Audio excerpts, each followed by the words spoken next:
Hello दोस्तों, कैसे हो आप सब लोग। आज एनसीईआरटी का chapter number 4 quadratic equation start करने जा रहे हैं। आज हम क्वाड्रेटिक इक्वेशंस के बारे में बात करेंगे कि एक क्वाड्रेटिक इक्वेशंस किस इक्वेशंस को बोलते हैं, उस क्वाड्रेटिक इक्वेशन के कितने रूट्स होते हैं, क्या होती है क्वाड्रेटिक इक्वेशंस। इस पूरी क्वाड्रेटिक इक्वेशंस के बारे में इस लेक्चर में हम डिस्कस करेंगे, ठीक है। तो सबसे पहले मेरे पास एक जनरल क्वाड्रेटिक इक्वेशन है A X square plus B X plus C. मैंने एक क्वाड्रेटिक इक्वेशन मान ली, general quadratic equation A X square plus B X plus C. तो बेटा एक्स स्क्वायर के साथ जो कोएफिशिएंट है उस कोएफिशिएंट का नाम है लीडिंग कोएफिशिएंट। क्या है बेटा? लीडिंग कोएफिशिएंट, ठीक है। एक्स स्क्वायर के साथ जो कोएफिशिएंट है उसका नाम होता है लीडिंग कोएफिशिएंट, और एक्स के साथ जो कोएफिशिएंट है वो है बी, और सी के साथ कोई भी वेरिएबल नहीं है, सी के साथ कोई भी वेरिएबल नहीं है, तो उसको हम बोलते हैं बेटा कांस्टेंट टर्म। कांस्टेंट टर्म, ठीक है, कांस्टेंट टर्म। अब ये जो a है ना, एक्स स्क्वायर का जो कोएफिशिएंट है a, इसकी कुछ कंडीशन होती हैं कि a जो होगा बेटा वो नॉट इक्वल टू 0 होगा, a 0 नहीं होगा। a जो होगा बिलोंग्स करेगा बेटा रियल नंबर को, a जो होगा वो बिलोंग्स करेगा रियल नंबर को, यानी a जो हो सकता है कुछ भी हो सकता है बट 0 नहीं होगा, a नॉन जीरो होगा। a जो होगा इस पूरी इक्वेशन में a क्या होगा बेटा? a is non zero. a क्या होगा बेटा? नॉन जीरो होगा, a 0 नहीं होगा, ठीक है। अब इसी इक्वेशन को हमने क्वाड्रेटिक क्यों बोला? पहला क्वेश्चन, इस इक्वेशन को हमने क्वाड्रेटिक क्यों बोला? तो बेटा क्वाड्रेटिक इक्वेशन उसको बोलते हैं, क्वाड्रेटिक इक्वेशन उसको बोलते हैं जिसकी डिग्री 2, जिसकी डिग्री 2। तो इस पूरी इक्वेशन में हाईएस्ट पावर जो दिख रही है तुमको, हाईएस्ट पावर जो दिख रही है, हाईएस्ट पावर बेटा कितनी है बेटा? वो 2 है। तो जो हाईएस्ट पावर होती है उसी को हम क्या बोलते हैं? डिग्री बोलते हैं। उसी को हम क्या बोलते हैं? डिग्री बोलते हैं। क्या बोलते हैं? डिग्री बोलते हैं। जो हाईएस्ट पावर है इस पूरी इक्वेशन में वो क्या है? 2, और वही हमारी क्या होती है? डिग्री होती है। सर अगर मेरे पास कोई ऐसा एक्सप्रेशन आया जैसे बी एक्स प्लस सी, तो सर इसकी जो डिग्री है, इसकी जो डिग्री है, डिग्री को मैं एन मान लेता हूं, उसकी जो डिग्री है, उसकी जो डिग्री है बेटा वो कितनी है? 1। तो क्या सर ये भी क्यूबिक होगी या ये भी क्वाड्रेटिक होगी? तो बेटा ना तो ये क्यूबिक है और ना ये क्वाड्रेटिक है। जब डिग्री 1 होती है, जब डिग्री 1 होती है तो उसको हम लीनियर बोलते हैं। क्या बोलते हैं? लीनियर बोलते हैं। लीनियर इक्वेशन, उसको हम क्या बोलते हैं? लीनियर इक्वेशन हम उसको बोलते हैं। अब मेरे पास एक और इक्वेशन आई X square plus B X plus C. तो सर इसका जो डिग्री है, इस पूरी इक्वेशन का जो डिग्री है, इस पूरी इक्वेशन का जो डिग्री है वो सर 2 है।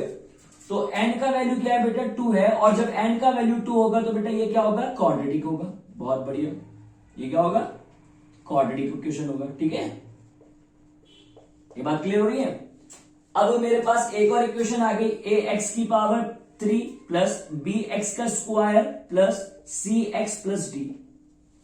तो इस पूरी पावर में तुमको डिग्री कितनी दिख रही है? सर डिग्री 3 दिख रही है। तो जब डिग्री 3 है तो बेटा ये कौन सी इक्वेशन होगी? क्यूबिक होगी, ठीक है।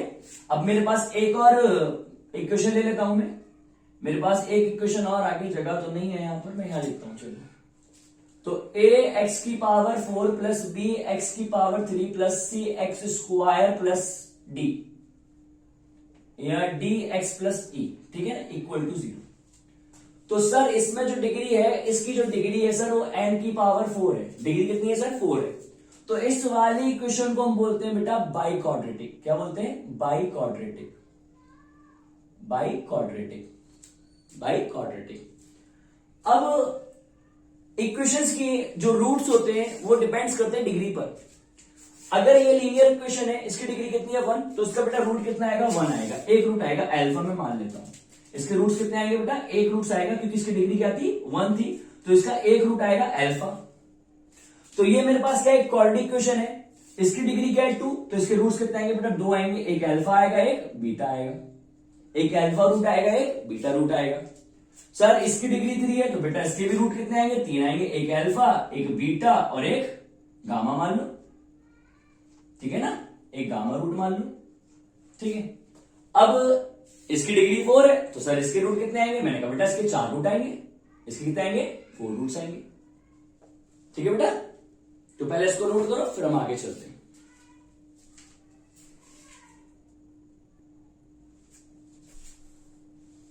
तो वो बात क्लियर हो गई बेटा कि अगर एक इक्वेशन की डिग्री 1 होती है तो उसका रूट सिंगल होते हैं, अगर एक इक्वेशन की डिग्री 2 है तो वो क्वाड्रेटिक कहलाई जाएगी, उसके रूट्स कितने आएंगे, 2 आएंगे। अगर एक इक्वेशन की डिग्री 3 है तो बेटा उसके रूट्स कितने आएंगे, 3 आएंगे, उसको क्यूबिक बोलते हैं। और अगर एक इक्वेशन की डिग्री 4 है तो बेटा वो बाई क्वाड्रेटिक होती है और उसके रूट्स 4 निकलेंगे, ठीक है ना।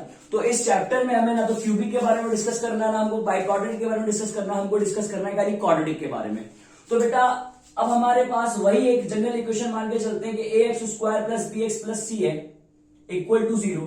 ये मेरे पास एक जनरल क्वाड्रेटिक इक्वेशन है। और हमने पढ़ा है कि बेटा हमारे पास जब ये इसकी जो डिग्री है बेटा वो 2 है, इसकी जो डिग्री है वो 2 है, तो इसके रूट्स भी कितने आएंगे बेटा, 2 ही आएंगे। तो एक रूट में अल्फा मान लेता हूं, एक रूट में बीटा मान लेता हूं, एक रूट में अल्फा मान लेता हूं, एक रूट में बीटा मान लेता हूं। तो बेटा इस इक्वेशन से एक फॉर्मूला प्रूव होता है, उस फॉर्मूले का नाम है by quadratic formula, quadratic formula. मैं प्रूव करके दिखाऊंगा अभी तुमको क्वाड्रेटिक फॉर्मूला, ठीक है। वो फॉर्मूला कौन सा होता है क्वाड्रेटिक फॉर्मूला, कि alpha equal to minus B plus minus under root B square minus 4ac upon 2a, ठीक है बेटा।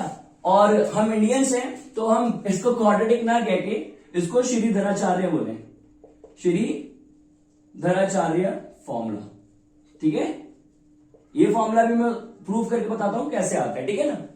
तो इस फॉर्मूले को मैं प्रूव करता हूं कि alpha equals to minus B plus minus under root B square minus 4ac upon 2a। ये जो रूट में बैठा हुआ है ना बी स्क्वायर माइनस 4ac, बेटा इसको डिस्क्रिमिनेंट बोलते हैं। क्या बोलते हैं, डिस्क्रिमिनेंट बोलते हैं। तुम इसको ऐसे भी लिख सकते हो, बी स्क्वायर माइनस 4ac को तुम डी लिख सकते हो। और इस डी का इस पूरे चैप्टर में बेटा बहुत अहम रोल है, ठीक है ना।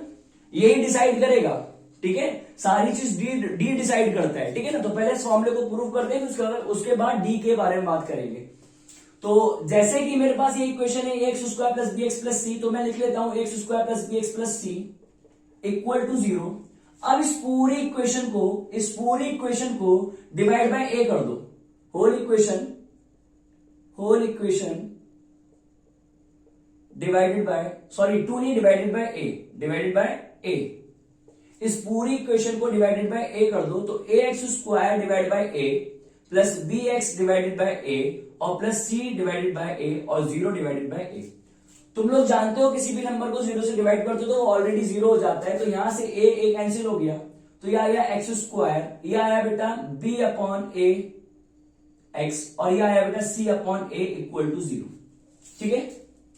अब जो तुम्हारे पास x का कोएफिशिएंट है, ध्यान से मेरी बात सुनो, ये जो x का कोएफिशिएंट है इसके ऊपर और नीचे न्यूमरेटर और डिनोमिनेटर में 2 का मल्टीपल कर लो। तो एक्स स्क्वायर प्लस 2 मल्टीप्लाई कर लिया किसमें बेटा, न्यूमरेटर में b अपॉन ए, और 2 मल्टीप्लाई कर लिया किसमें बेटा, डिनोमिनेटर में x प्लस सी अपॉन ए, ठीक है बेटा। अब एक बात यहीं से सुनो कि जब 2 का मल्टीप्लाई न्यूमरेटर में किया और 2 का मल्टीप्लाई डिनोमिनेटर में किया तो मेरे पास इस इक्वेशन में एक टर्म बना b/2a। इस b/2a का एक बार स्क्वायर करो और जोड़ो इसी इक्वेशन में, तो b का स्क्वायर होगा b स्क्वायर और 2a का स्क्वायर होगा बेटा 4a स्क्वायर, 2 का स्क्वायर 4। एक बार जोड़ो और एक बार घटाओ, b square 4a square equal to 0। तुमको पता है इस इक्वेशन को डिवाइड करोगे तो वही होल इक्वेशन तुम्हारे पास आ जाएगी। इस मेथड को हम बोलते हैं बेटा कंप्लीटिंग स्क्वायर मेथड, ठीक है ना। अब तुमको यहां पर एक चीज चमकी होगी कि ये ए स्क्वायर, ठीक है, और ये B square plus B square, A square plus B square, और ये हमारे पास आया A square plus B square plus 2ab। तो इस पूरे टर्म को मैं इसको और इसको मैं लिख सकता हूं x plus b upon 2a का होल स्क्वायर, ठीक है बेटा, लिख सकता हूं। और ये जो माइनस का b square upon 4a square है ये उधर जाएगा प्लस में हो जाएगा, और ये प्लस क्या उधर किसमें जाएगा बेटा, माइनस में आएगा। तो equal to b square upon 4a square minus c upon a equal to मिलेगा, ठीक है ना। ये बात क्लियर। अब मैं क्या करूंगा, इस पूरी इक्वेशन के, ये तो मेरे पास बन गया x plus B upon 2a का होल स्क्वायर। अब इस इक्वेशन में ये एक फ्रैक्शन टर्म्स आ गई, और तुम लोग जानते हो कि जब फ्रैक्शन टर्म्स होती है तो उसको हम क्या करते हैं बेटा, एलसीएम लेके सॉल्व कर लेते हैं। तो x plus B upon 2a का होल स्क्वायर इक्वल टू, इसका एलसीएम आएगा बेटा 4a स्क्वायर इसका एलसीएम क्या आएगा 4a²। 4a² से 4a² की टर्म कैंसिल हो जाएगी, बचेगा क्या b², बचेगा क्या b² माइनस, ठीक है b² माइनस, अब a से a कैंसिल आउट हो गया, a से a कैंसिल आउट हो गया, बचा क्या 4, तो 4ac, ये बात क्लियर, 4ac।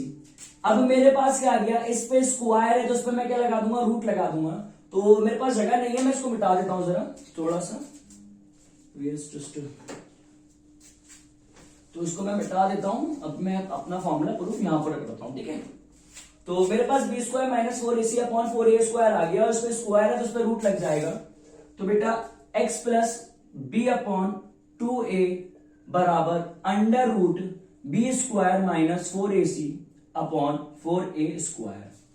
तो मैं इस चीज में, इस रूट में एक चीज चमक रही होगी कि 4 जो है बेटा वो 2 का स्क्वायर है, और a² जो है उसको a बाहर ले आओ, तो x plus b upon 2a जो आएगा मेरे पास under root b² minus 4ac divided by 2a और प्लस माइनस, ठीक है बेटा, प्लस माइनस।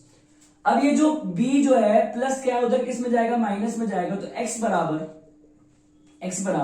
ये माइनस में जाएगा, तो minus b upon 2a plus minus under root b² minus 4ac upon 2a, ठीक है।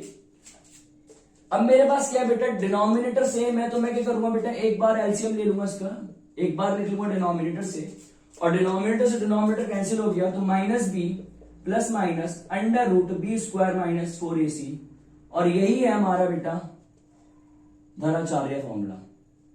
लेकिन सर आपने तो बोला था कि हमारे पास जब क्वाड्रेटिक इक्वेशन होती है उसके 2 रूट आते हैं, तो मैंने कहा बेटा मैंने सही बोला था, मैं झूठ नहीं बोलता हूं। तो x बराबर माइनस b, ये प्लस माइनस है, एक बार प्लस करके लिख लो, b² minus 4ac upon 2a, एक रूट ये आया, और बेटा एक बार माइनस करके लिख लो, तो x बराबर minus b² minus 4ac upon 2a, ठीक है बेटा। और मैं ऑलरेडी तुमको बता चुका हूं कि b² माइनस 4ac जो है इसको तुम b भी लिख सकते हो, ठीक है बेटा, इसको नोट करो, यहां तक हमने ये फॉर्मूला प्रूव कर दिया। इसी को बोलते हैं बेटा क्वाड्रेटिक फॉर्मूला, इसी को हम क्या बोलते हैं, क्वाड्रेटिक फॉर्मूला, ठीक है बेटा, क्वाड्रेटिक फॉर्मूला, ठीक है। और इसी को हम क्या बोलते हैं बेटा, श्री धराचार्य फॉर्मूला, ठीक है बेटा। इसको नोट करो, फिर हम सम ऑफ रूट और प्रोडक्ट ऑफ रूट के बारे में डिस्कस करते हैं, ठीक है बेटा।